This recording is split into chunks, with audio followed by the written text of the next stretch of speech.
Mas alguém já ouviu falar da manifestação de Deus através das formas geométricas, da arquitetura, enfim, da matemática e dos números? Lemos logo nos primeiros versículos da Bíblia, em Gênesis. No princípio, Deus criou o céu e a terra. E a própria Bíblia afirma nos próximos versículos que Deus ia falando e a terra, a vegetação, os animais se criando.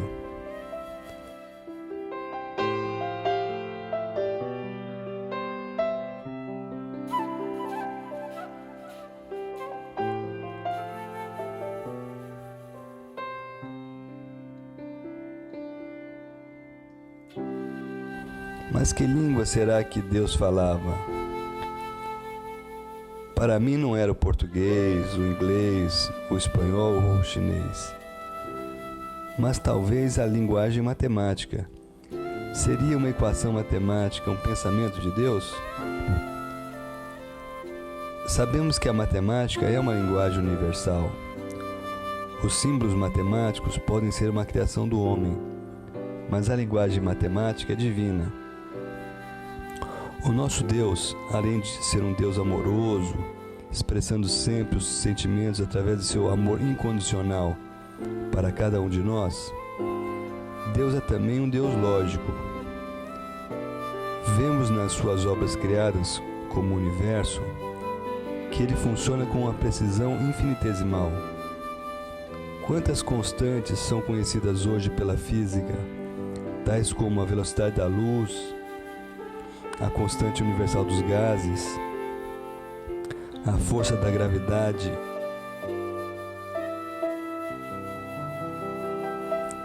que até onde conhecemos são válidas em qualquer lugar do universo.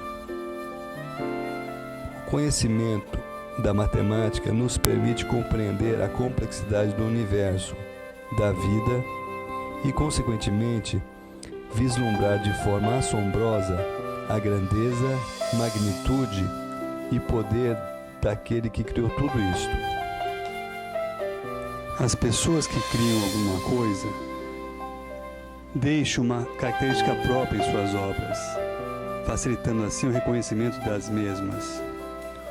O período em que morei em Brasília, pude, por exemplo, ter a oportunidade de identificar as obras do arquiteto Oscar Niemeyer. Ele tem um traço que é perceptível, mesmo vendo prédios em outras cidades, tais como Curitiba, Belo Horizonte ou Rio de Janeiro.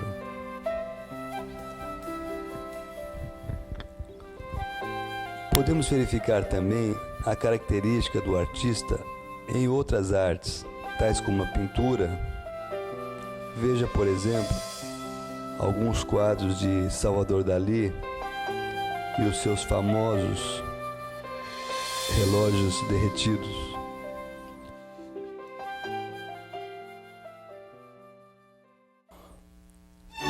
Ou na música. Dizem os especialistas em música que bastam apenas alguns acordes para que se identifique uma música de Mozart. Mas será que podemos identificar a assinatura ou a impressão digital de Deus nas coisas criadas por Ele? O que o arranjo encantador de pétalas numa rosa vermelha, as magníficas conchas espirais de moluscos e a procriação de coelhos têm em comum?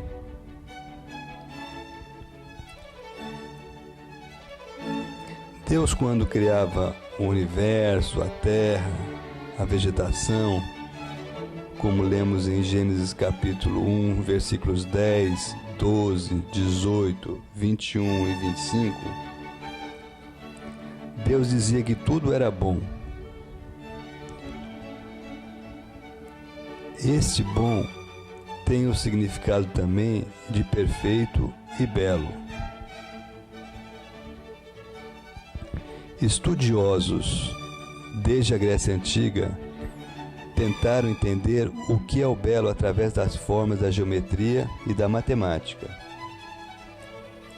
Em 336 a.C., Alexandre o Grande, na Macedônia, com 20 anos, subiu ao trono e, após uma sequência de vitórias brilhantes, conquistou a maior parte da Ásia Menor, Síria, Egito e Babilônia, e se tornou o governante do Império Persa.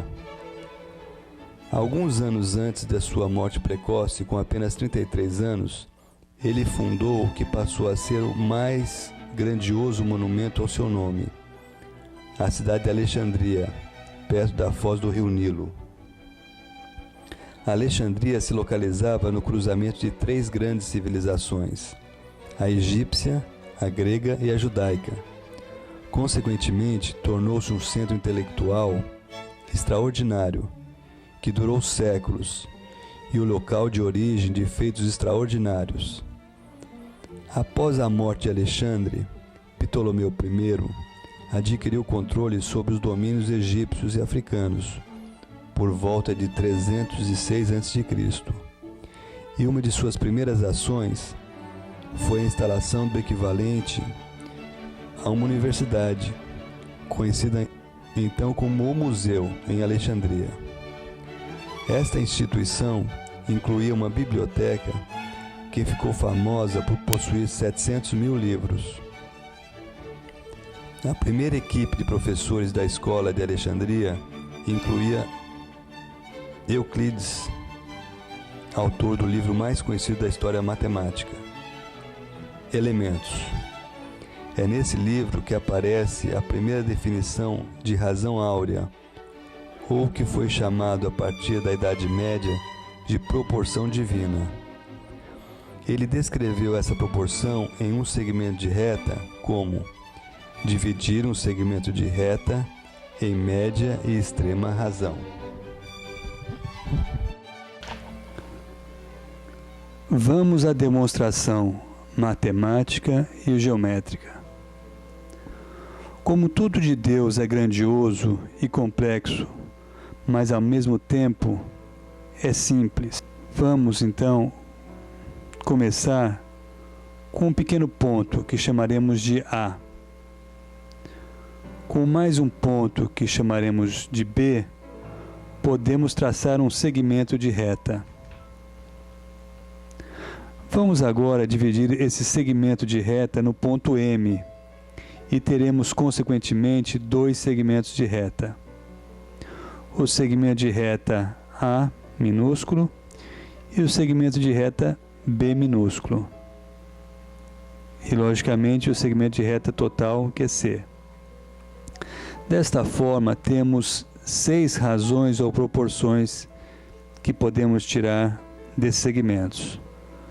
A sobre B, A sobre C, B sobre A, B sobre C, C sobre A e C sobre B. Disse, portanto, que o ponto M, que divide o segmento de reta AB em média e extrema razão, se a razão entre o maior segmento, B, e o segmento total, C, é igual à razão entre o menor segmento, A, e o maior dos segmentos, B. Ou seja, B está para C, assim como A está para B. Ou a razão BC é igual à razão AB. Como C é a soma de A mais B, então podemos simplificar a equação com 3 variáveis, passando para apenas 2, substituindo o C da equação acima por A mais B. Então fica B sobre A mais B, que antes era C, é igual a A sobre B. A expressão pode ser reescrita como A sobre B mais B sobre B é igual a B sobre A. Agora vamos chamar a relação B sobre A de X. que, substituindo na expressão acima, ficamos com apenas uma variável, ou seja, 1 sobre x mais 1 é igual a x. Esta expressão corresponde a uma equação do segundo grau, que é x² menos x menos 1 é igual a 0. E como aprendemos lá no segundo grau, para a solução dessa equação é aquela famosa fórmula menos b mais ou menos raiz quadrada de delta sobre 2a, onde a primeira solução, x, vai ser 1 mais raiz quadrada de 5 sobre 2. E a segunda solução, ou raiz, é 1 menos raiz quadrada de 5 sobre 2. Como o segundo valor é negativo e não faz sentido nesse momento uma medida negativa, vamos desprezá-lo e ficaremos apenas com o valor positivo.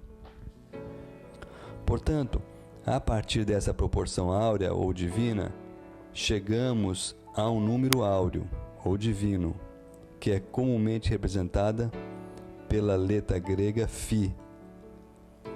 E a expressão é igual ao número irracional 1,6180339 e muito mais casas decimais aí até o infinito. Vejamos algumas propriedades que são únicas desse número. O inverso de φ, ou seja, 1 sobre φ, é exatamente igual a φ menos 1. Então basta tirar o 1, ficaremos com 0,6180339. E o seu quadrado, ou seja, φ vezes φ, é equivalente a φ mais 1, ou 2,6180339 e a dízima infinita. Outras representações matemáticas do número φ. Uma delas é 1 mais 1 sobre 1 mais 1 sobre 1 mais 1 sobre 1 mais 1 sobre 1 e nessa sequência até o infinito. Ou ainda, raiz quadrada de 1 mais raiz quadrada de 1 mais raiz quadrada de 1 mais e nessa sequência até o infinito. A título de simplificação, vamos adotar um número áureo com apenas uma casa decimal, ou seja, 1,6, e o seu recíproco, ou o inverso dele, como 0,6. Leonardo Fibonacci. Leonardo de Pisa ficou conhecido como Fibonacci devido ao fato do nome Fibonacci ser o diminutivo de Filius Bonatti, que queria dizer filho de Bonatti. Fibonacci nasceu em Pisa, Itália, no ano de 1175. Desde muito jovem, Fibonacci visitou o Oriente e o Norte da África, onde o sistema de numeração hindu já era largamente utilizado. Ao longo das suas viagens, assimilou numerosas informações aritméticas e algébricas, que compilou no seu livro Liber Abaci, que teve uma enorme influência para a introdução na Europa do sistema de numeração indo-árabe.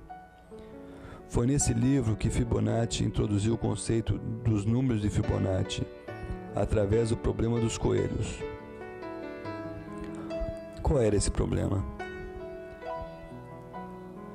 Em uma granja, há no princípio do ano um par de coelhos que acabam de nascer. Ao fim de 2 meses, esse casal está apto para reproduzir-se. Produz a cada mês um par de coelhos, sempre um macho e uma fêmea, que por sua vez, ao fim de 2 meses, está preparada para reproduzir-se também, dando outro par a cada mês. O enunciado do problema seria: qual o número de pares de coelhos na granja no final do ano? Nessa tabela temos a solução do problema. No primeiro mês, o primeiro casal ainda não tem condições de se reproduzir, No segundo mês há o cruzamento e a gestação. E no terceiro nasce a primeira geração de filhos, um macho e uma fêmea, totalizando dois casais. No quarto mês, os pais têm mais uma ninhada de um macho e uma fêmea, mas os primeiros filhos ainda não conseguem se reproduzir, portanto, ficamos com um total de 3 casais. No quinto mês, temos o nascimento de mais uma ninhada do casal original e dos primeiros filhos, totalizando 5 casais. E seguindo esse raciocínio, temos no sexto mês 8 casais, no sétimo 13, no oitavo 21, no nono 34 e ao final dos 12 meses ou um ano, 144 pares de coelhos. Portanto, o problema da reprodução e crescimento de uma população de coelhos pode ser descrita pela seguinte expressão: U de n mais 1 é igual a U de n menos 1 mais U de n, ou seja, o termo que nós queremos conhecer é a soma dos dois termos anteriores. Essa expressão matemática está descrita em Gênesis, capítulo 1, versículo 28. E Deus os abençoou e lhes disse: sede fecundo, multiplicai-vos e enchei a terra. A título de exemplificação, vamos memorizar os 10 primeiros números da série de Fibonacci. 1, 2, 3, 5, 8, 13, 21, 34, 55. Aí podemos verificar que um termo é sempre igual à soma dos dois anteriores. A relação da série de Fibonacci com o número áureo φ. Quanto mais avançamos na série e verificamos a divisão ou a razão entre dois números consecutivos, o resultado tendem para o valor do número áureo, ou seja, 1,6180339. Bom, com esses dois conceitos definidos, ou seja, o número áureo e a série de Fibonacci, pergunta-se o que isso tem a ver com Deus, com as suas obras ou com as suas orientações que Ele deu ao homem que envolva proporções.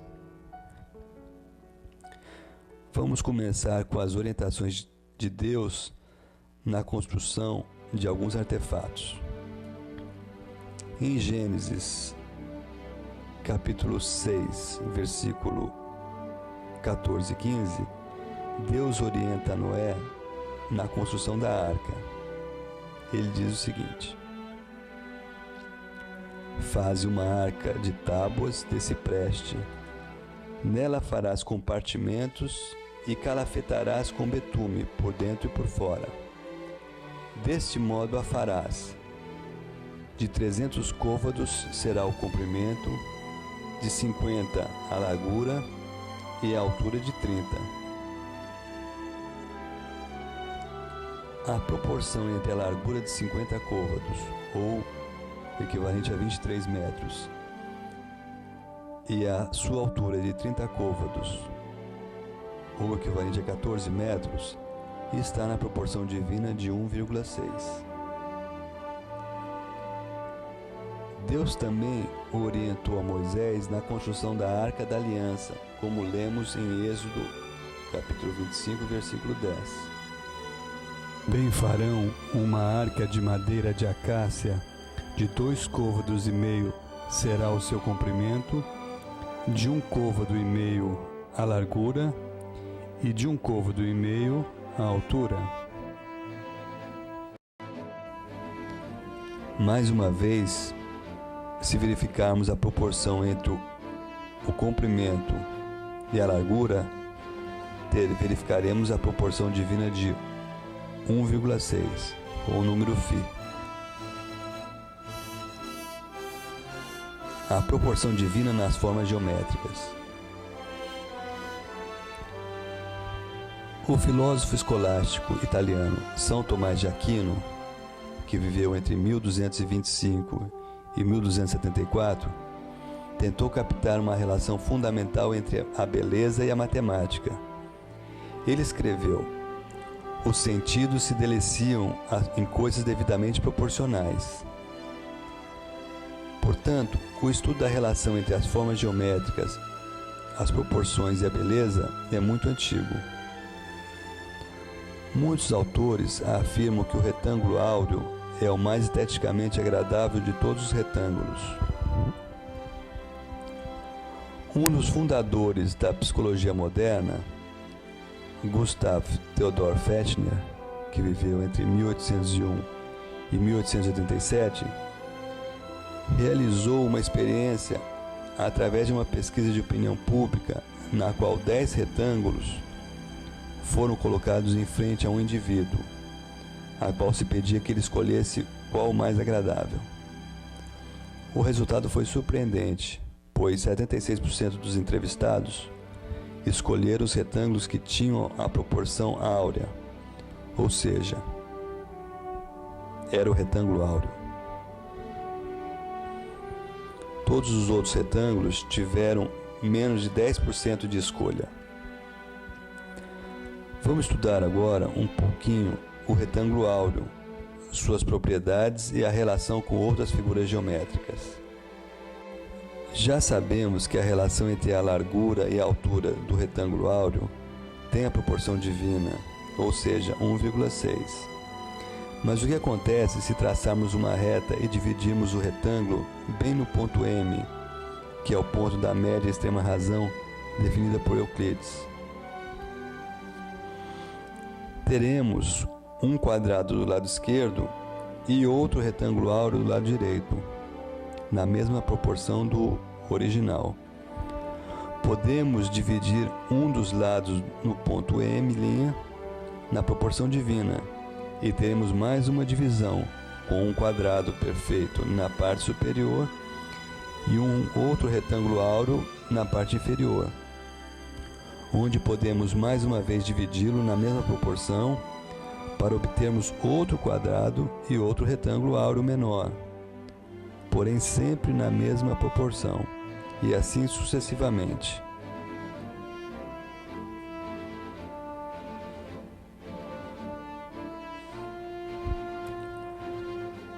Agora, vamos unir os lados dos quadrados através de arcos contínuos nas proporções de cada um deles, ou seja, no lado externo dos retângulos áureos.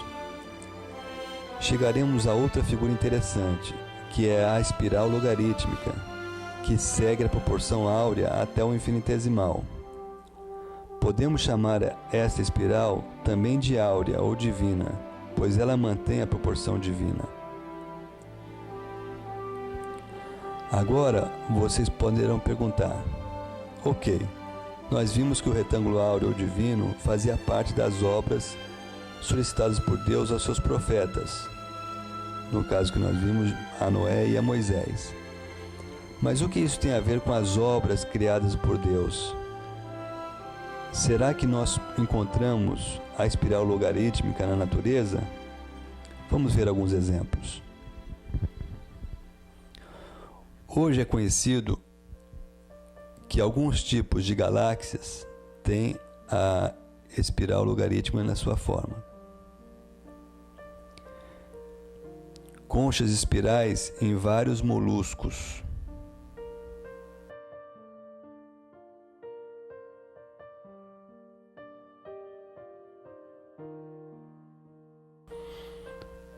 Até nas flores, como no arranjo dos flósculos dos girassóis.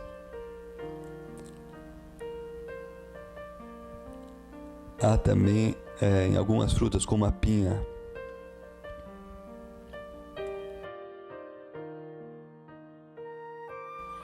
Vários bicos de aves têm a forma e, portanto, a fórmula da proporção de espiral logarítmica.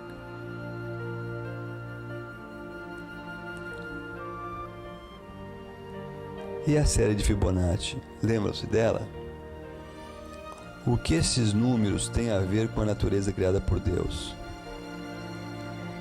Pois bem, em 1754, o naturalista suíço Charles Bonnet, que viveu entre 1720 e 1793, cunhou a palavra filotaxia, ou seja, o estudo dos arranjos de folhas. À medida que a planta cresce, ela produz folhas em pontos com espaçamento bem regulares para otimizar a sua exposição em relação ao sol, à chuva, ao ar. Mas as folhas não crescem diretamente umas sobre as outras. A passagem de uma folha para a seguinte, ou mesmo de um caule para o outro, é caracterizado por espaçamentos do tipo parafuso em volta dos ramos. Esses arranjos seguem uma proporção conhecida como razão filotáxica, e elas são formadas quase sempre por números da série de Fibonacci. Ou seja, de uma forma geral, qualquer corte horizontal que você fizer em uma planta, uma árvore, muito provavelmente você vai encontrar um número da série de Fibonacci nos seus ramos ou nos seus galhos. Mas essa curiosidade não está apenas na estrutura dos troncos ou dos ramos dos vegetais, mas também nas pétalas das flores.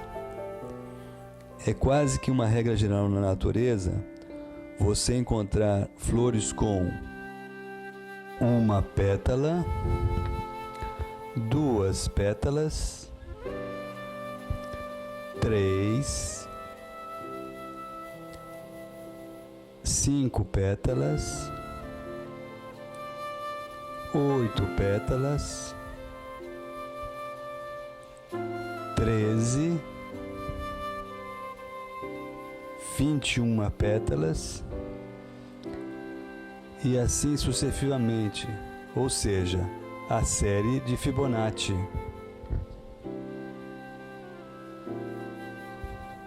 Mas a razão divina que está relacionada com a beleza está presente também nos animais? Vamos ao capítulo 1, versículos 25 de Gênesis. Deus disse: que a terra produza todo tipo de animais, domésticos, selvagens e os que se arrastam pelo chão conforme a espécie de cada um. E Deus fez os animais selvagens, domésticos e répteis, de acordo com a espécie de cada um. Ele viu que era bom. Como já vimos, essa expressão "era bom" carrega uma conotação de belo também. Então vamos ver alguns exemplos da proporção divina no reino animal, tal como a formiga, o peixe, o pinguim e o tigre. Todos têm a proporção divina em partes de seus corpos. Esses são só alguns exemplos. Mas porque, apesar de ser bastante notável na natureza, essa proporção não encontramos em todos os animais, plantas, essa proporção divina. A minha explicação para isso é devido à entrada do pecado no mundo, que além de corromper a natureza moral do homem, corrompeu também a sua natureza física, bem como dos animais e plantas. A famosa escritora cristã Ellen White, em seu livro Patriarcas e Profetas, nas páginas 60 e 62, afirma o seguinte com relação à introdução do pecado na Terra. Depois do pecado, Adão e Eva não mais deviam habitar no Éden. Com humildade e indizível tristeza, despediram-se de seu belo lar e saíram para habitar na terra, onde repousava a maldição do pecado. A atmosfera, que fora tão amena e constante em sua temperatura, estava agora sujeita a assinaladas mudanças, e o Senhor, misericordiosamente, lhes proveu uma veste de peles como proteção contra o extremo de calor e frio. Testemunhando eles, no murchar da flor e no cair da folha, os primeiros sinais da decadência, Adão e sua companheira choraram mais profundamente do que os homens hoje fazem pelos seus mortos. A morte das débeis e delicadas flores era, na verdade, um motivo para tristeza, mas quando as formosas árvores derrubaram as folhas, esta cena levou-lhe vividamente ao espírito o fato cruel de que a morte é o quinhão de todo ser vivente.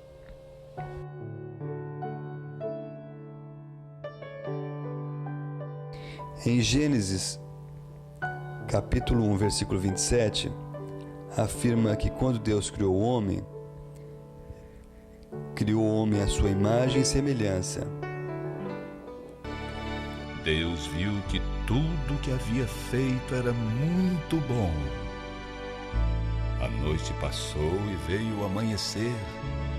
Esse foi o 6º dia. Deus só fala essa expressão muito bom após a criação do homem. Então não é uma surpresa que o ser humano apresentasse o maior número da proporção áurea divina em quase todo o seu corpo. Vamos aos exemplos. O ponto que divide o corpo em média e extrema razão, ou seja, na proporção divina, é o umbigo. Ou seja, se dividirmos a nossa altura pela altura do nosso umbigo, teremos o número áureo ou divino φ. Idem para o antebraço e a mão. O nosso ouvido tem a forma da espiral logarítmica.